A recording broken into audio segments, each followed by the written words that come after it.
Selamat siang. Sebelum kita memulai materi tentang hidup untuk Tuhan, marilah kita berdoa terlebih dahulu.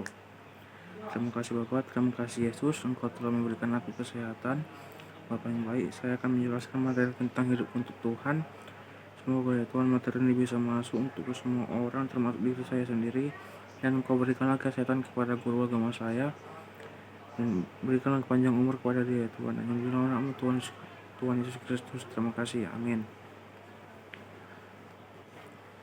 Yang kedua adalah salam pembuka. Segala puji dan syukur saya panjatkan kepada Tuhan Yesus atas berkat dan anugerahnya sehingga saya dapat menyiapkan tugas ini yang berjudul tentang hidupku untuk Tuhan. Dan yang ketiga, perkenalkan diri. Sebelum kita memasukkan materi, perkenalkan terlebih dahulu. Nama saya Tony Arianto Tagalung, kelas 10 IPS 1. Saya bergereja di HKBP Kana Babu Salam. Latar belakang video ini adalah Allah menciptakan segala sesuatu yang ada di bumi, yang kelihatan dan yang tidak kelihatan, baik pemerintah dan penguasa. Segala sesuatu diciptakan oleh Dia dan untuk Dia. Kita ada di bumi ini semua karena anugerah Allah. Karena itu, tidak ada yang bisa kita banggakan di dalam hidup ini.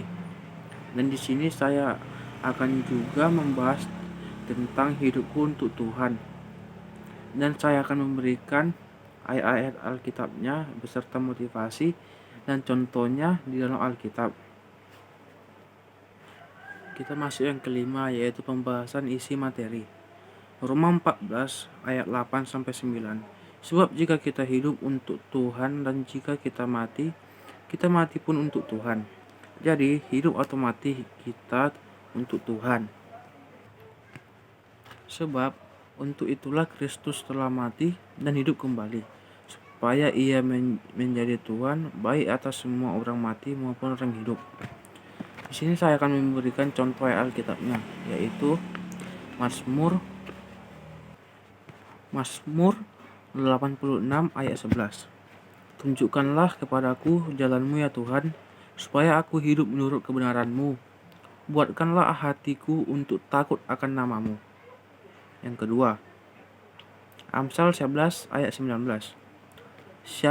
Siapa berpegang teguh pada kebenaran yang sejati menuju hidup, tetapi siapa yang mengejar kejahatan menuju kematian. 4. Filipi 4 ayat 13.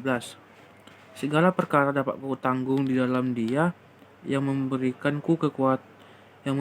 kekuatan kepadaku. Alkitab banyak mengajarkan filosofi dan pandangan hidup secara benar. Maka patokan kita sebagai umat Kristen adalah Alkitab. Contohnya Rasul Paulus. Rasul Paulus memberikan pandangan hidup adalah kalau kita hidup untuk Tuhan dan mati juga untuk Tuhan. Dan saya juga akan menceritakan serta memberikan contoh tentang kehidupan Rasul Paulus. Rasul Paulus adalah tokoh muda yang telah melakukan kejahatan, yang menganiaya umat Tuhan. Saat dia dalam perjalanan ke Damsyik dengan membawa surat kuasa untuk menganiaya orang-orang percaya, tiba-tiba sinar matahari dari langit memancar mengelilingi dia. Dan terdengar suara Saulus, Saulus, Saulus, mengapa engkau menganiayaku? Saat itu Saulus hanya heran dan tiba-tiba dia bisa melihat. Saat itu Paulus hanya heran dan tiba-tiba dia bisa melihat dan tiba-tiba dia tidak bisa melihat dan tidak makan dan minum. Lalu Tuhan mendoakan dan sembuh, bisa melihat, dan saat itulah terjadi perubahan hidup pada Paulus. Paulus yang biasanya benci dengan Tuhan menjadi pelayan Tuhan yang setia. Bahkan dalam suratnya ke jemaat Filipi, Paulus mengatakan, "Bagiku hidup adalah Kristus dan mati adalah keuntungan." Filipi 1 ayat 21. Perubahan total Paulus ini dapat menginspirasi kita semua agar jangan mengisi hidup dengan hal-hal yang sia-sia, tapi kita harus hidup untuk Tuhan dan melakukan kehendak-Nya. Dan tahap yang keenam yaitu kesimpulan. Kita sebagai remaja Kristen harus hidup untuk Tuhan dan menyerahkan hidup kepada Yesus. Memiliki iman dan percaya bahwa Yesus Kristus merupakan Allah Sang Pencipta dan Juru Selamat umat manusia.